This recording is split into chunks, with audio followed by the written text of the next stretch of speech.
Pray for mercy from Puss in Boots. Look out, Shrek! He got a piece!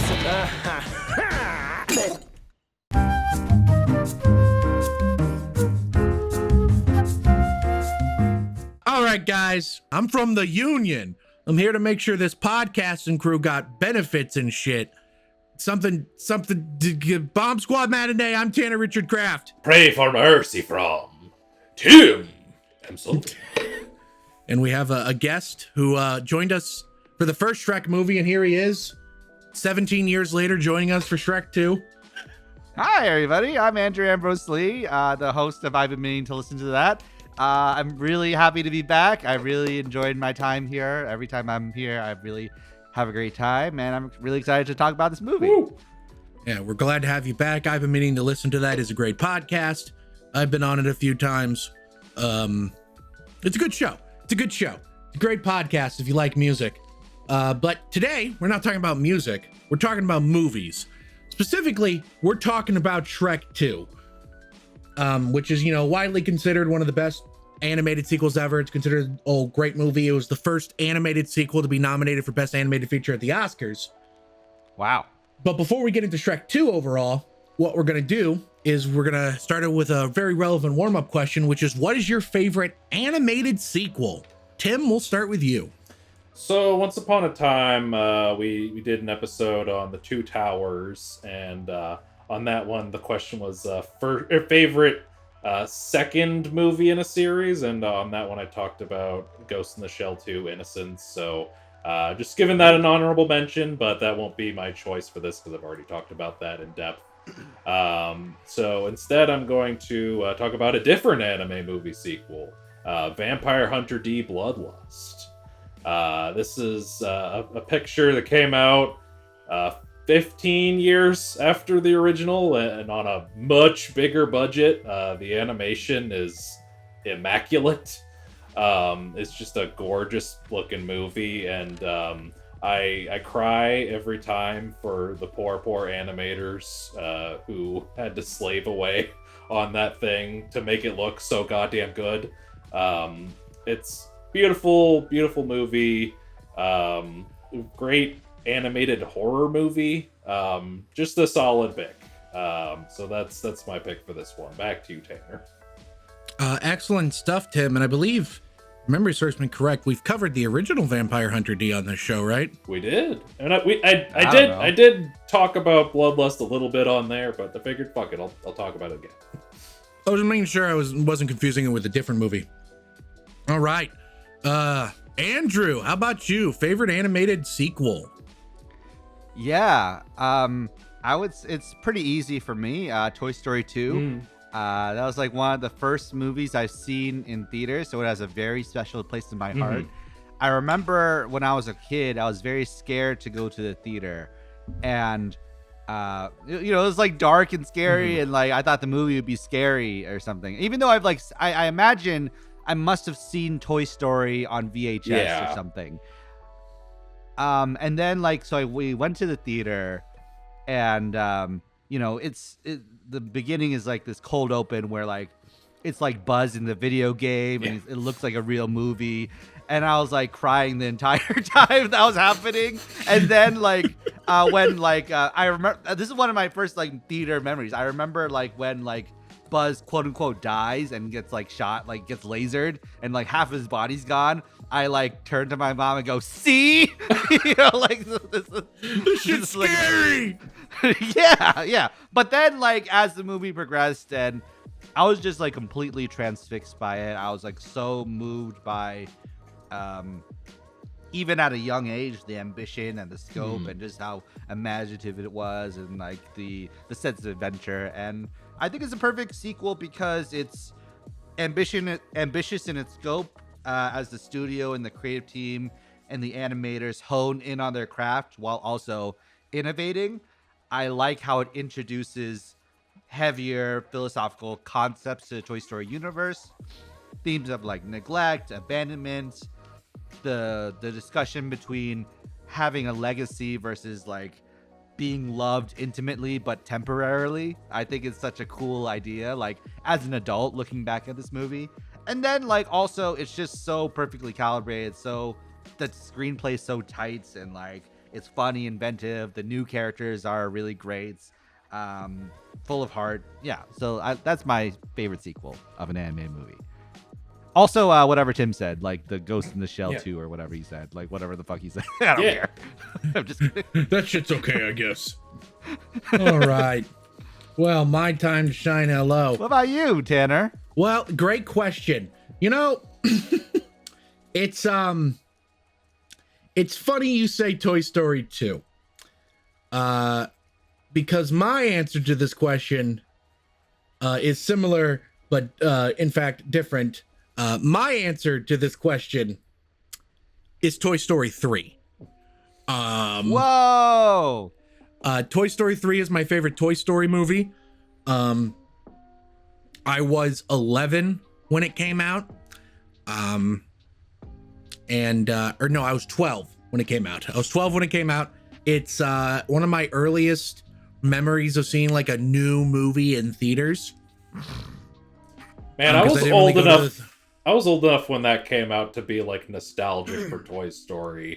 Like that ending fucking gutted me when I watched that. I was that old. Well, see, 100%. It's also the first movie I remember watching in theaters that made me cry. And you might be thinking, oh, well, as a kid, it was them all facing their death. No, that more makes me cry now. It was the ending that you said that makes me cry. When Andy learns he has to realizes he has to let go of those toys and move on from them. That shit broke me as a kid. In ways I really would not have expected. Like just as a 12-year-old. I mean, I was not even born yet when the first Toy Story came out. I was a year old when Toy Story 2 came out, but I watched those movies on VHS over and over again growing up.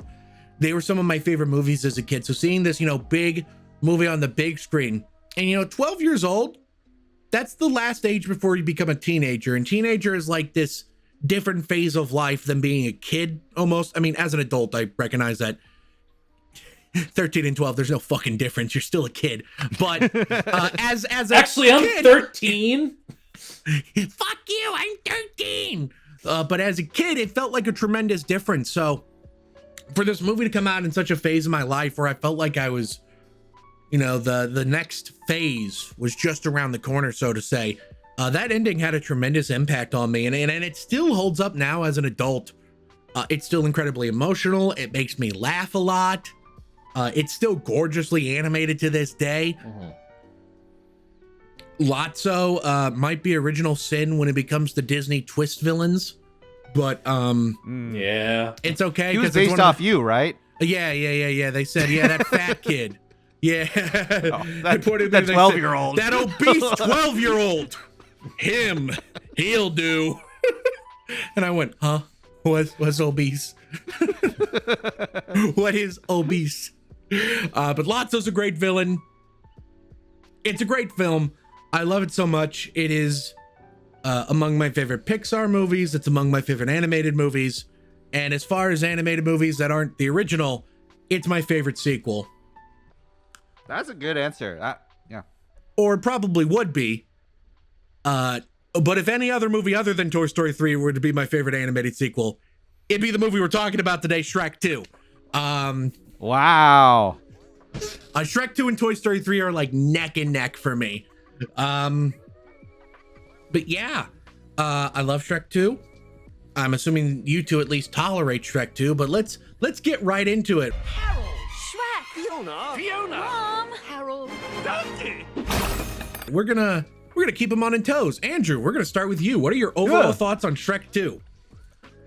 I think this is the Toy Story 2 of DreamWorks movies. I think it's like I was saying, ambitious in scope. Animators are honing in on their craft while being more innovative. It's a good balance of like really corny, like really fun, like of the time pop culture references, while also like holding its own as an emotional story with some heft and a good lesson in there.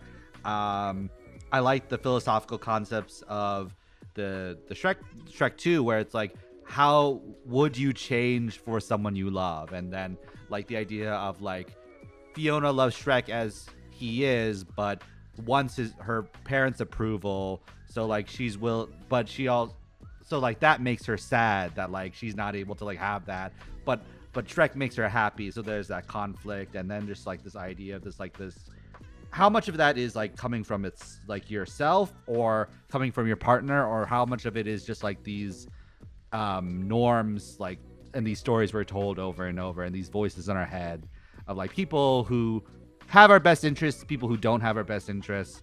And yeah, like I said, it's just like funny, it's inventive, it's full of hearts, all the new characters, Puss in Boots, and Puss in Boots and like Fairy Godmother is such a great new addition, while also like I like seeing my old friends, from the first movie again too. Yeah, I think it's lovely. I think it's a great movie. Great stuff. I couldn't agree more. Shrek 2 is fantastic. Tim, you're wearing a green shirt. You seem to be in the mood. What are your thoughts on that's a family shirt. I just noticed. It's from this year's family reunion, but I was like, let's go green. Let's go green, baby. Yeah, green is green. What are your thoughts on Shrek 2? So first the question, we're all of similar but varying ages. Did we all see this in the theater when it came out? I did not. The only Shrek movie I've seen in the theater is Shrek the Third and Shrek Forever After. What about Puss in Boots? The new one. I saw the Last Wish in theaters. I think I watched the first Puss in Boots on Netflix at some point. With the autism, I didn't really go to the theaters that much until I was a little older. That's fair. Andrew, did you say you had seen it in the theater?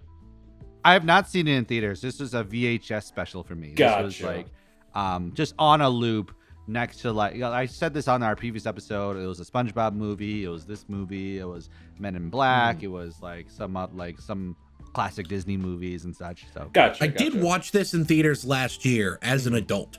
So I'll just throw that out there. We count those. Oh, that must be so good.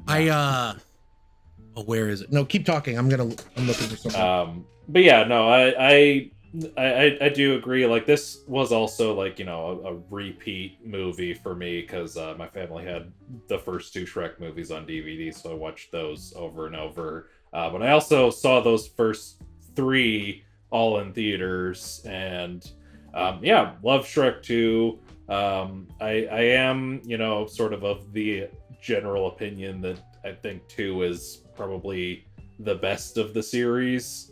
100%. Yeah. My ranking of the Shrek verse is probably like Shrek 2, Puss in Boots, The Last Wish, Shrek 1, Shrek Forever After, and then we don't talk about that other one. But yeah, Shrek 2 is great. I do have a recent viewing experience that I'll talk a bit about more when we get to general discussion. Until then, I'll just talk about this is a good movie. It's a lot of fun, kind of like what you were talking about.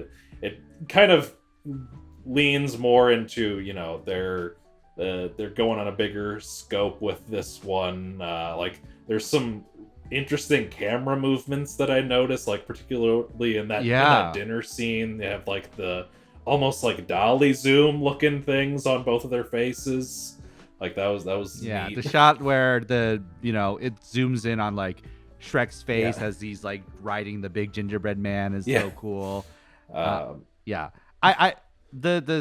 moment, like obviously the best moment in the movie is like the weaving between the three set pieces of like I Need a Hero section.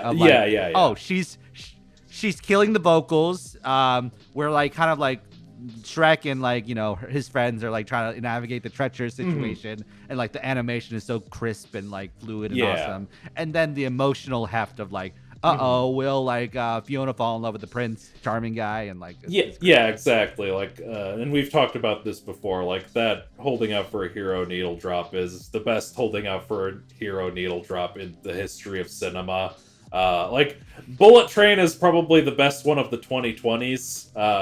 But that's a good observation. That was a good one, but like you can't beat the Shrek 2 holding out for a hero scene. It's so perfect. It's like the perfect moment of the movie. All right, big fella, let's crash this party. It's like you were saying, and sort of juxtaposes Fiona realizing that Prince Charming is not her husband, and Shrek going on his journey to get to her, and the evil plotting, and I haven't talked about him yet. Puss in Boots. He's the new addition for this film, and he's the most lovable little man. You gotta love Puss in Boots. There's a reason why he got 2 movies, and why one of them is, as I said before, ranked my number 2 for the Shrek verse after this one. He's such a great little character. I'm not super familiar with Antonio Banderas' work. Like, I know he was Zorro for a long time. I didn't really watch those movies, but I saw like bits and pieces of them. So he kind of reprises that role in a more like cutesy animated form here, and it's great. He's fantastic in this. I'm just kind of pulling at threads here, but it's just a good movie. I'll have more to say in general discussion, but I'll pass it back to you, Mr. Tanner. Yeah, the reason I got up, the audio listeners won't have known this, but I got up from my seat briefly because I needed to pick this up. This is the proof. I saw it in theaters last year at an Alamo Drafthouse movie party. It's I think the fast food chain's literally called Fat Boy. Yeah, something like that. Like a little Happy Meal box with the little sort of Shrek ear thing. I'll take the medieval meal. Yeah, great. It's good that you had that, because I thought you were lying. Yeah, I have proof. See, I have proof. This man's got receipts. I got the receipts, baby. Yeah, I mean, all of what you guys have said is correct. It's a lot of fun. The holding out for a hero sequence is awesome. Puss in Boots is a great addition. Once again, like the first Shrek movie, while it does rely on pop culture humor, I think a lot of the pop culture jokes still mostly work, even if you are devoid of the context.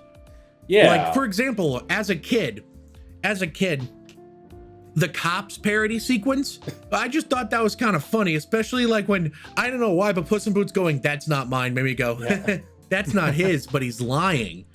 And now as an adult, right. And as a teenager, I kind of went, oh, I get it. It's parodying that show that runs on Spike TV 24/7. And now as an adult, I'm like, that was a fucking OJ joke at the beginning. Right. And like, it's the like, white Bronco. I'm like, oh. I think the one bit of that like didn't really occur to me until watching this as an adult was the pepper sprays, just them grinding pepper into their faces. Yeah, like, that's so good. so that's such a funny. good joke. That's so and see, good. that's a great example of a joke that's not pop culture-y. It's just kind of like, oh, pepper in the eye. That's funny. Yeah. Like I said, like in the previous Shrek episode, like some of the jokes in Shrek when I was a kid, I just found them funny because the cadence was funny. You know, Donkey just saying like, "Ooh, Mexican food," just like an annoying thing for like a kid to say like at school or whatever to your friends and stuff like that. And then like as you grow older, like, oh, this is I would have balked at your statement, Tanner, like of like this is as good as like Toy Story 3 or Toy Story 2. But like now I'm watching this, I'm like, I don't think it's just nostalgia that's just making me enjoy this movie. I think this is really solid in of itself.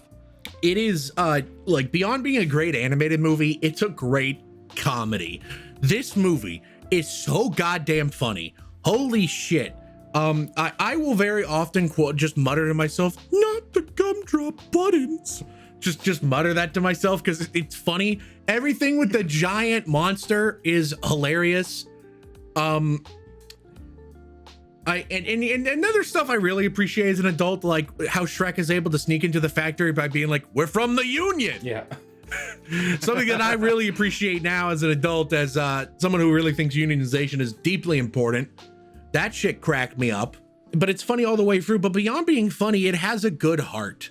Like at the end of the story, it's a movie about a man that loves his wife and is trying to like do what's right by her and trying to, you know, prove his love for her, but do what's right for her. Yeah. You know? Yeah. Shrek does a lot of stupid, but ultimately guided by selfless intention. The whole like, oh, I got to run away from Fiona because I'm not what she wants. Like he's coming from a good place. But also the core of the plot with Harold, the dad.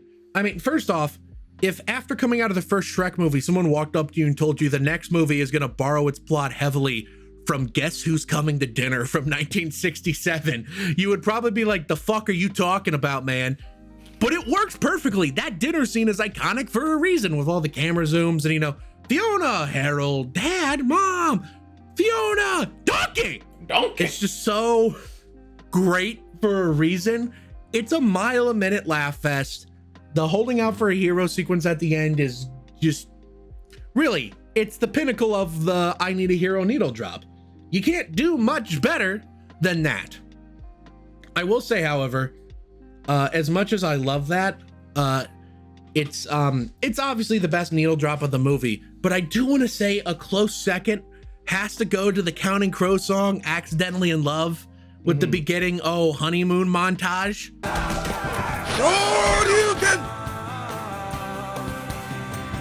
Accidentally in love. First off, the version of the song that's in the movie, slightly different from the single version. It's a little slower at first. He sings it a little differently, more romantically almost. And two, Accidentally in Love is just one of my all-time favorite songs. And I just learned this today looking at the IMDb trivia. Apparently that sequence was done and then Counting Crows added a song to it. Yeah. Because originally that sequence was soundtracked to a Weezer song, and I desperately need to know what Weezer song it was.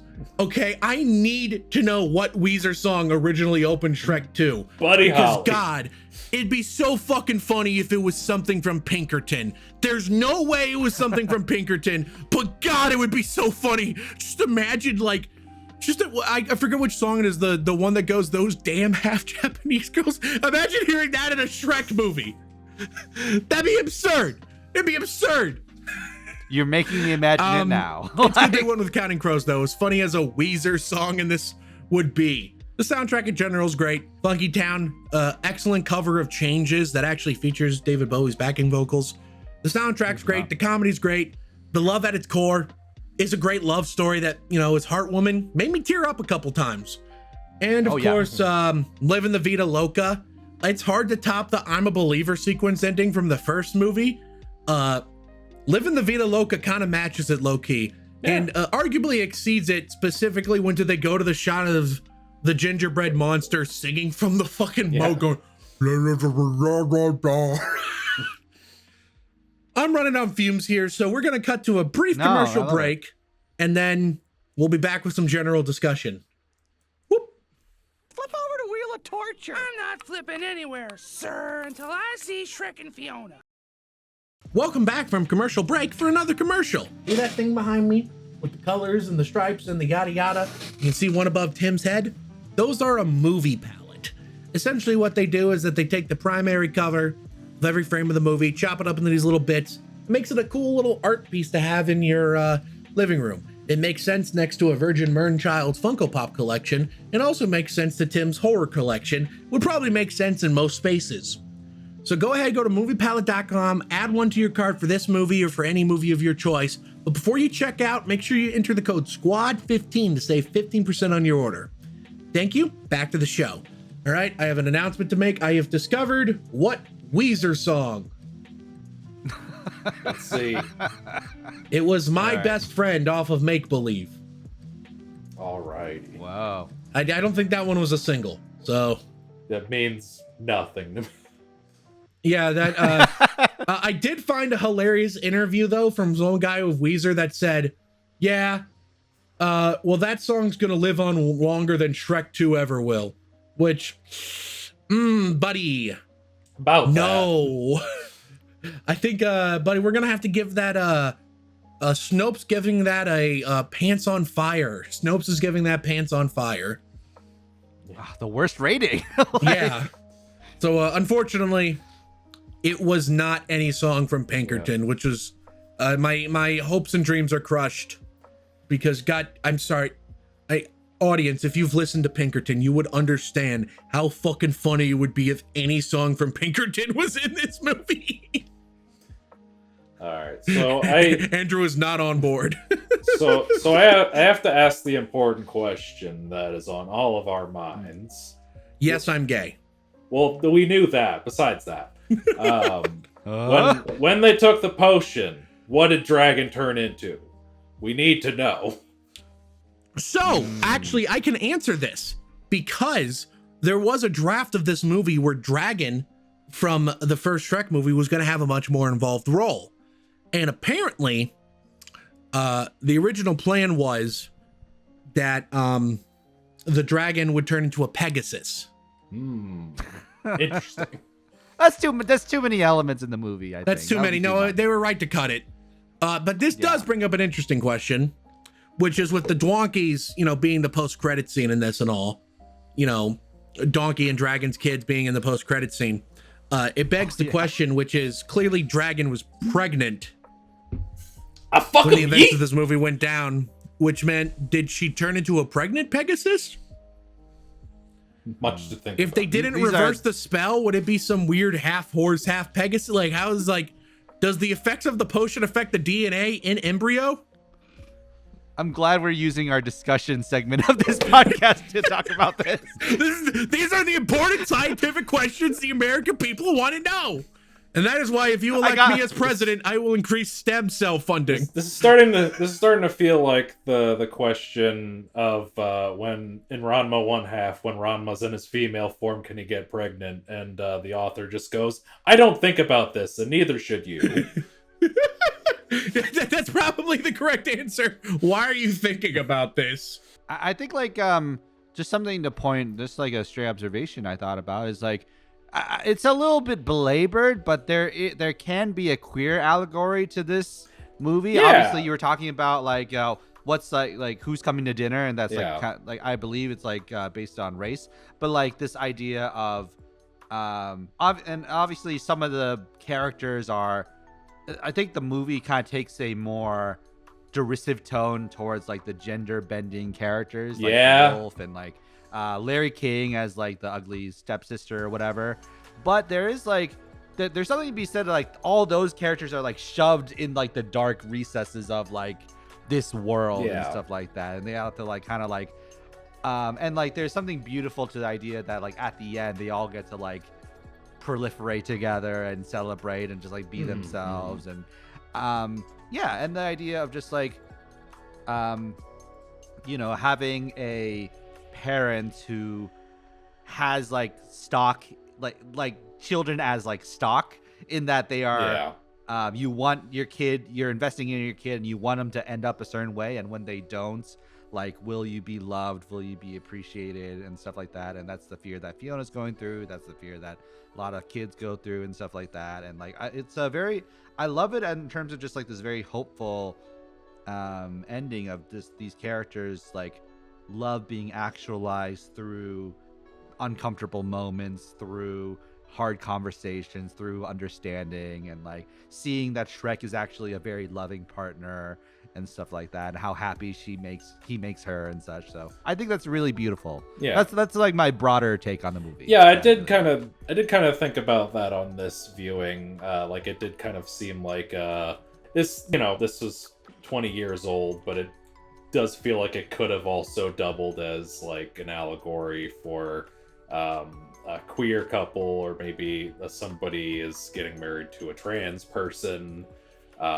That's just the element of it that stuck out in my mind on this viewing. It's interesting to think about. What's up, Tan? I agree. Oh, good. I agree. Sorry, I was just my suspenders were making my shoulder itch, so I was just trying to take them off in a subtle way, which I clearly failed at subtle. Yeah. I just love this.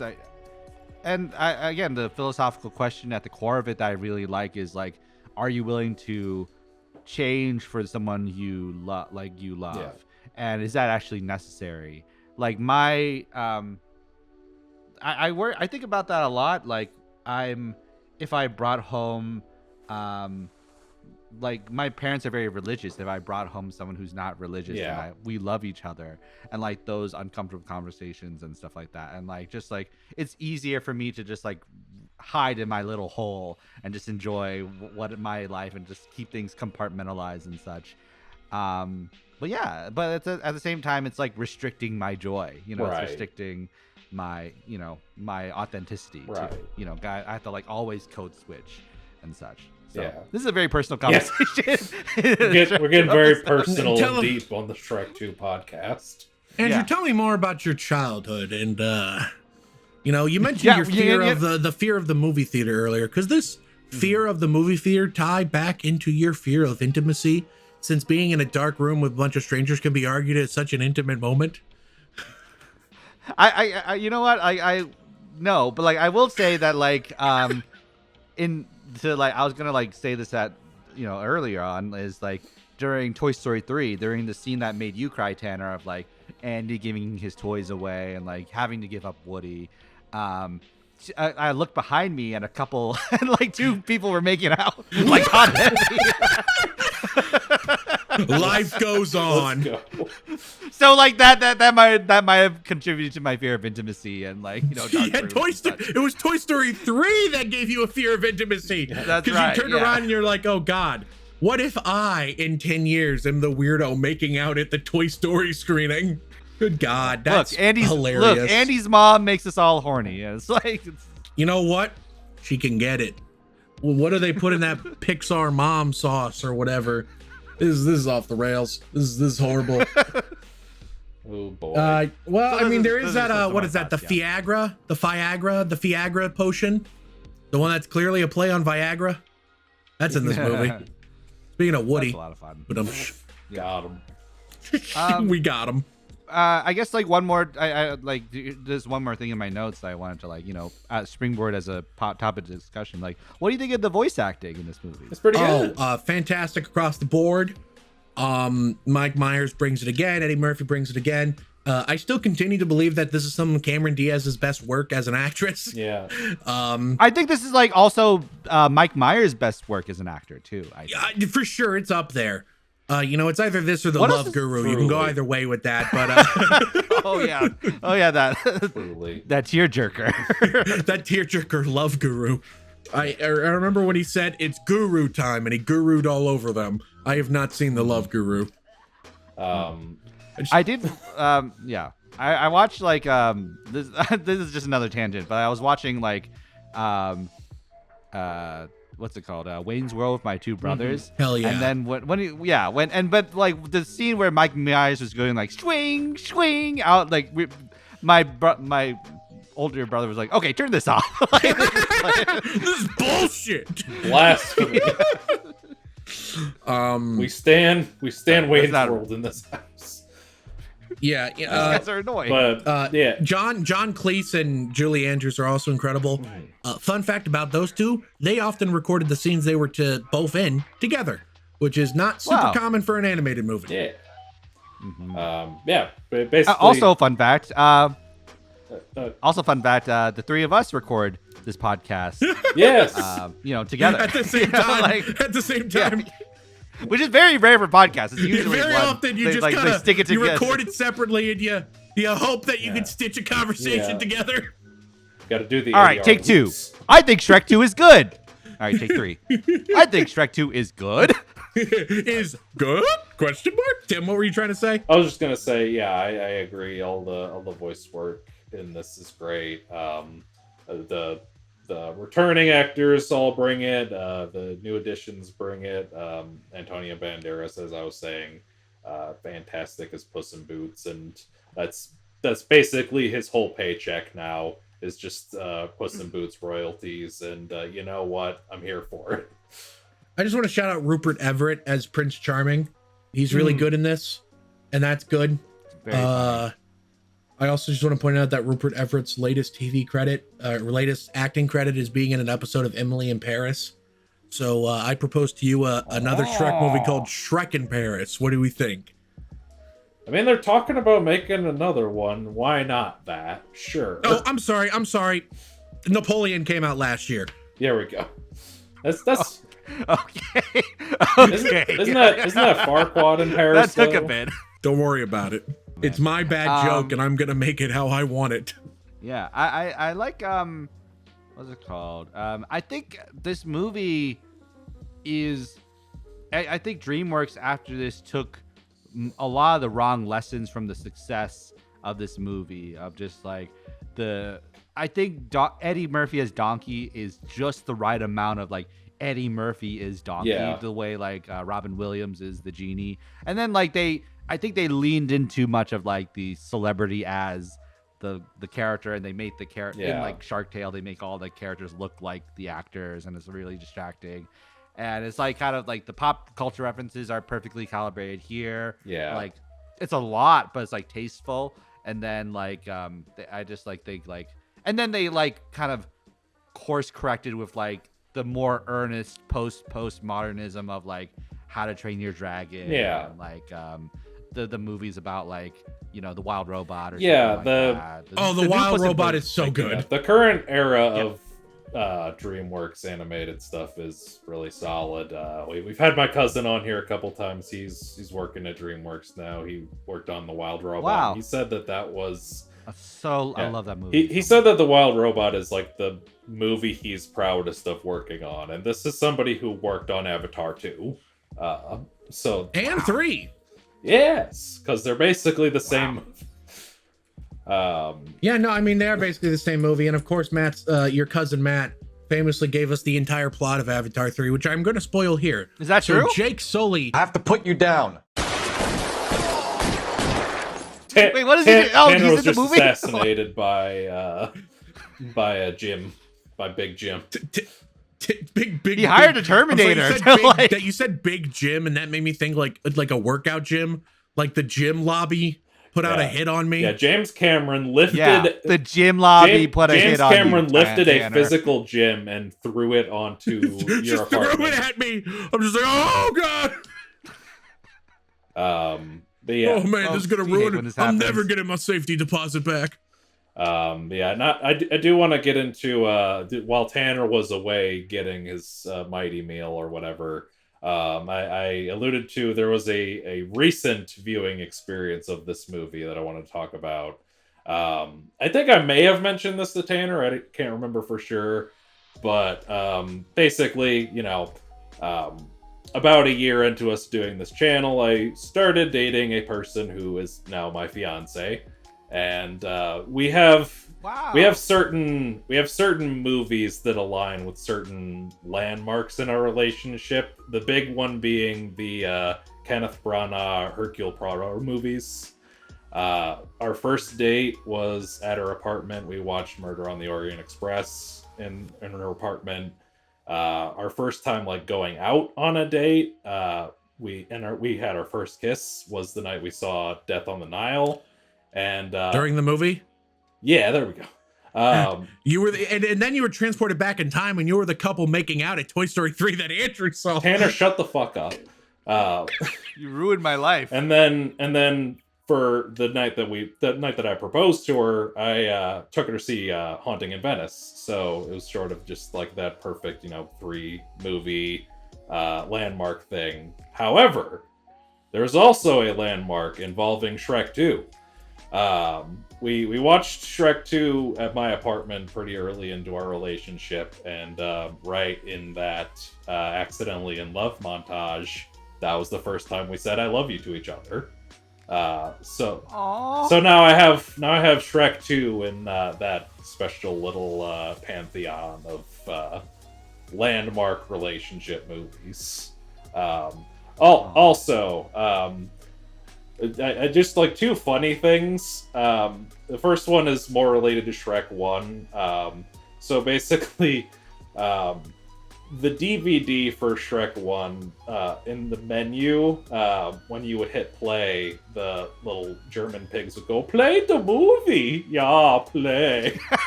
And that is something I say almost every day of my life, because of that DVD. Yeah. Play the movie! Yeah, play! No, not there. Not there.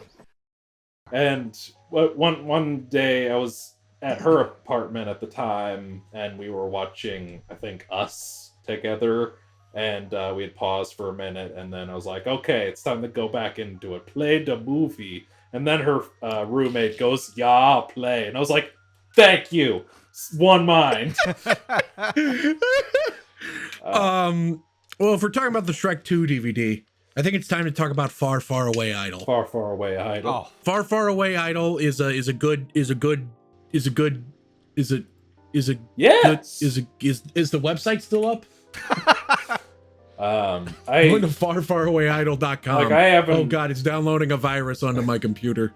I haven't watched that shit since I was a kid. I just remember Simon Cowell was there, and like every time you picked someone, he'd be like, wrong, stupid, and like the correct answer was he wanted you to pick him or something. Well, so what happened is that if you picked Shrek, Shrek would win. If you picked Fiona, Fiona would win. But if you picked someone like the Ugly Stepsister or the Three Blind Mice, he'd be like, that's fucking stupid. It's me! Yeah. And then he would start singing. But if you picked Shrek, it'd be a legitimate winner. Now, if memory serves me correctly, when the DVD came out, they had a not only could you pick the winner through the DVD game, but an online competition later took place with internet voting.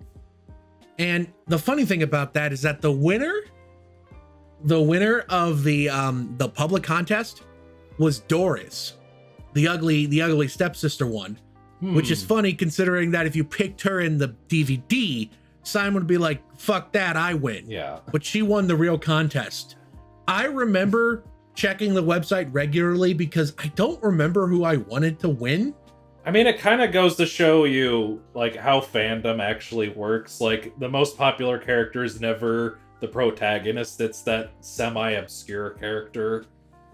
Just look at any anime fan base. Their favorite character is in 5 episodes. But while yes, I agree, at the same time, I suspect, given that this is like 05, 06, and 4chan would have had some peak powers. I almost wonder if it was a 4chan pick making Doris win.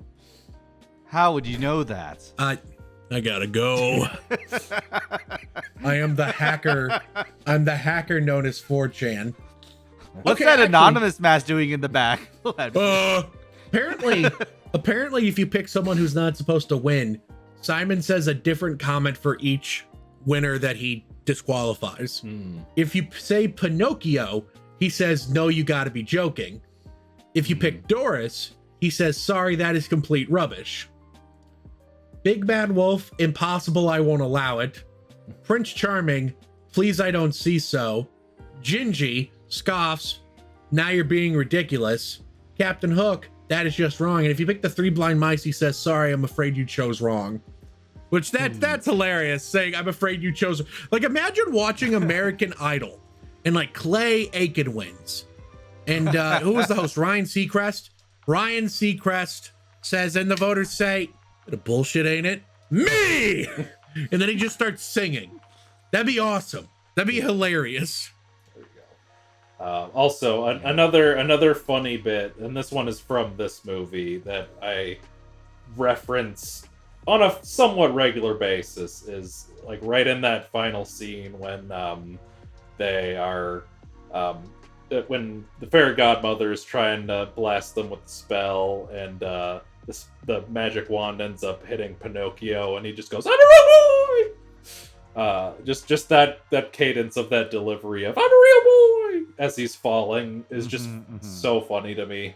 I love it. I love when he gets transformed and he's doing, I'm a real boy, I'm a real boy, I'm a real... Oh, it's so funny. Yeah.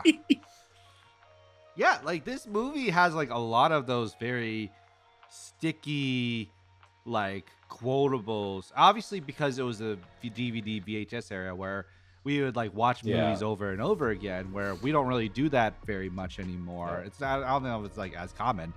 But yeah, like there are moments in like the DVD menu you were talking about, like play the movie, yeah. Like I didn't even have to see it. I knew exactly. It's just like it like rattles around in my Yeah. brain like the bouncing DVD screensaver, and then it'll occasionally lock into a corner, Yeah. and I'll remember it and be like, oh yeah, that great movie. They just stick in your brain like a synapse.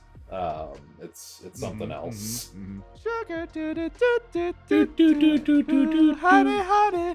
And it was a gingerbread man who sang that song, and it was very funny. And I agree. far, far away idol. Another funny delivery when they're like, change the wheel of torture, and he just goes, I'm not flipping anything, sir, until I see Shrek. I just love that, sir. My favorite, I think, thing that makes me laugh the hardest to this day, that made me laugh hard as a kid, is the scene where they're like, hey man, come up with a lie. Say you're wearing a lady's underwear. And then he says he is, and then his nose doesn't grow. And as a kid, I laughed at that because I was like, haha, he's wearing a lady's underwear, thinking that's funny. And as an adult, I laugh at that because I'm thinking, that fucking fetish freak, he wanted them to know. He's not an idiot. He knows how his goddamn power works. He could have just said something else stupid that he knew was a lie. No, he wanted them to know he was wearing women's underwear. Something's growing and it ain't his nose. Whoa, mama. Come on. His bottom nose. Oh, he's a real boy. Pinocchio, but he has a penis that grows when he lies. Is this That's just that funny, horror bro. one that's coming out? Funny. Yeah, that's actually the plot of Pinocchio, Blood and Honey, or whatever it's called. Pinocchio, Blood and Boner. Boner-okio. Pinocchio, Blood, and Boner. I just want to like relay that really back made at of you. wood. I'm going to hell. How long have you been? There's a hell. How I'm long going have you- there. How long have you been doing this show? Too long. Too long. Pretty sure I made a boner joke episode 1. I'm still making boner jokes to this day. It's my bread and butter. Shit don't change. It's my bread and boner. Bread and boner. Yeah, I was trying to make that joke. Bread and boner. I'm going to hell. This is awful. This is the worst episode ever. I can't wait for people to listen to it. It's just amazing how good this movie is, and then just how bad Shrek the Third is. Yeah, like Y'all watch Shrek the Third? That shit sucks. I saw the first 3 all in theater, and at the time when I watched Shrek the Third, like I didn't think it was good. I don't think I like outright hated it, but like anytime I catch bits and pieces of it, I'm just like, why does this exist? Like Shrek Forever After's okay. It's not. I like the fourth one a lot. Yeah, I like Forever After. What's the fourth one about? The fourth one is like Shrek strikes a deal with Rumpelstiltskin, where he just wants a single day without his responsibilities. He gets a day where he doesn't have to worry about his responsibilities again, and Rumpelstiltskin gets to pick a random day in his life in return. The unfortunate thing is that Rumpelstiltskin's a rotten bastard, and the day he took from Shrek was the day he was born. So it's like a race against the clock that he has to find a way to undo the curse before he's erased from existence. This movie is also important because it confirms that Shrek is bald, because there are other male ogres in that movie that have hair. Wow. Also, while we're talking about Shrek and hair, so when that when that first Dexter spin-off thing came out, I remember sharing a post about it, and Ethan Waddell, a local cinematographer friend of ours, just comments on that. Why does he look like human Shrek though? And then he posted a picture of him like, you're not wrong. He kind of does, just a little bit. It's funny because human Shrek is apparently supposed to be modeled off of Mike Myers, and I don't see it. Yeah, I don't see it. No. I see it a little bit, yeah, but yeah, I feel you. Can we talk about that for a long time? This was the highest grossing animated movie ever. Only 6 years, Makes sense. but only until this movie made like $940 million, and it was only surpassed by the first animated movie to make $1 billion, Toy Story 3. Yeah. I think part of it is obviously because it was kind of relatively new at the time. Like animated movies was it was just kind of reaching a crescendo. These 3D animated movies were like reaching a new crescendo. and it was like really cool. And whereas like now it's like you get like 10 a year or something like that. Before inflation, because I was like, looking at top grossing animated movies because I was watching and waiting for Inside Out 2 to beat The Lion King 2019, and it did happen. But I was looking at that and like it's a little disheartening seeing how much of the like top 20, 30 or whatever are just all IP sequel, and like the top grossing traditional animated movie is still The Lion King, the original, and that's at like number 13 of animated movies overall. It's yeah. And the highest grossing original animated movie, at least the highest grossing non-sequel, is either Zootopia or it's not a sequel, but you'll understand why I'm like, yeah. Oh, I'm sorry. No, it's the first Frozen. The first Frozen made $1.3 billion. Or the Super Mario Brothers movie, which made $1.36 billion. But it's based off of something else, though. Yeah. Yeah, I know. That's why I'm like, other IP. Well, if you want to get technical, isn't Frozen also technically based off of something? Yeah, it is based off some folklore. It's based on like a fable or something, right? Like, I don't think it's like that. Fine, we can agree that the only truly original movie in this list is Minions. Yeah. Yeah. Right.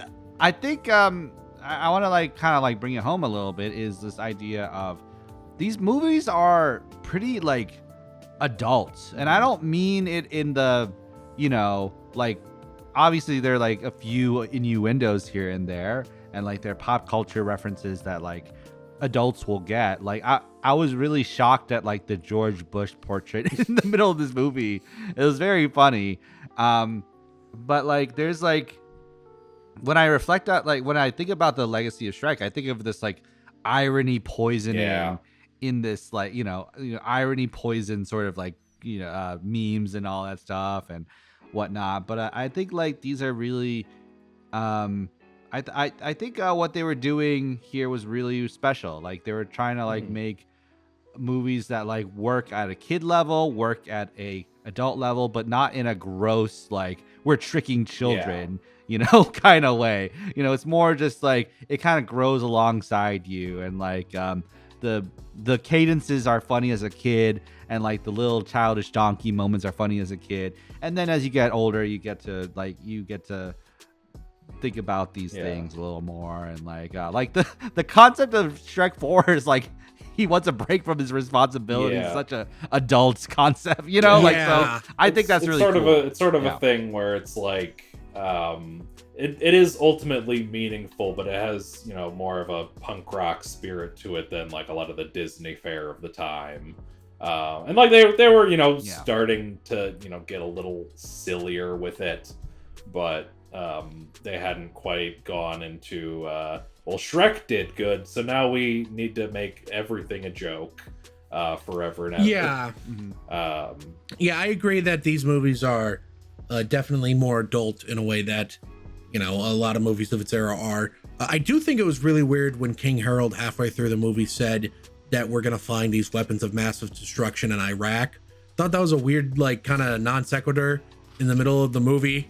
That was weird. Was all about. Yeah. I didn't like that very much. Yeah, that was I didn't know that this universe had an Iraq. Yeah. What was that celebrity? There was a bush that looked like a celebrity that they kept passing by. Like like, yeah. George H.W. Bush. No. Well, I will never figure this out. Anyway. All right. Andrew, final thoughts on Shrek 2. I think it's really good. I had a great time rewatching it. I was really moved.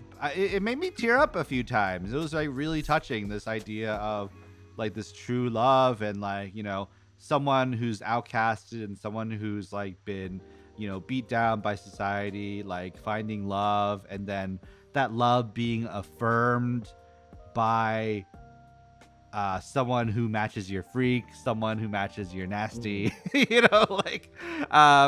I think that's really beautiful. And I think that's really, and then this challenge of now we have to introduce my family. Will our relationship stand? And she still chooses Shrek. I think that's very beautiful. I think that's wonderful. I also think it's tightly constructed as a comedy. I kind of miss the 80-minute animated movie. Yeah. I do They're like all the like 100 minutes now. Yeah. Right.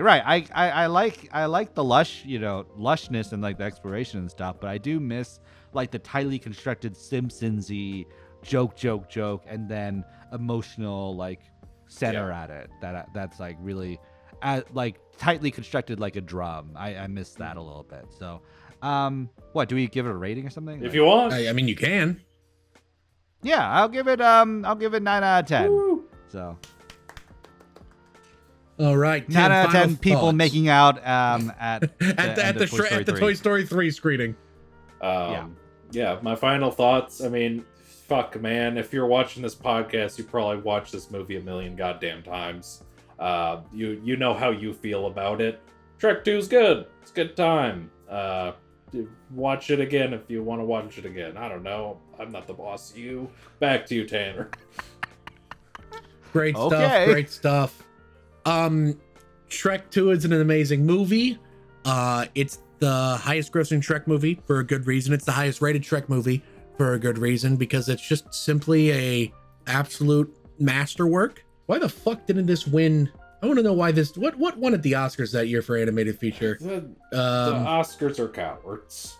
Let's just leave it at that. Is it? Wasn't this the Incredibles year? Oh yeah, yeah. Well, yeah. Well, Yeah. okay. Well, Yeah. damn. Damn. Shrek 2 is an amazing movie. I love it very much. And in the spirit of Shrek, I only have one final thing to say, which is True. Better in than out than I always say. I'm Shrek. and you know who else says better in than out, outie belly but you Donkey! The person watching / listening to this episode of Bomb Squad Matinee. If you're listening on any of the audio platforms we're on, thank you so much for listening. We really appreciate it. Leave us a review. It helps boost us in the algorithm or something. I don't know. I just work here. If you're listening, how about you mosey on down over to our Patreon? Subscribing to our $5 tier gets you access to commentary tracks. And subscribing to our $10 tier gets you a special shout out at the end of episodes. So Mr. Jason C. Cord and my mom, Tanya Kraft. Thank you so much for subscribing to our $10 tier. We really appreciate it. And if you're watching on YouTube, thank you oh so very much for watching. We really appreciate it. How about you mosey on down to the comment section below and let me know, what do you think of Shrek 2? Is it your favorite Shrek movie? What's your favorite joke in the movie? Do you think the humor has aged well? What do you think of the voice acting? And finally, give me your best burp. I fucking figure it out in the comment section below. Let me know. While you're down there, hit the like button so we know how much you like us. Hit the subscribe button so we know how much you love us. Hit the bell icon so you know exactly when we upload new videos. Thank you so much for watching. See you next time. Bye. Donkey. Play the movie. Yeah, play. Bomb Squad Productions. I just slid my ticket across the table and said, "Sorry guys, I gotta see about a girl."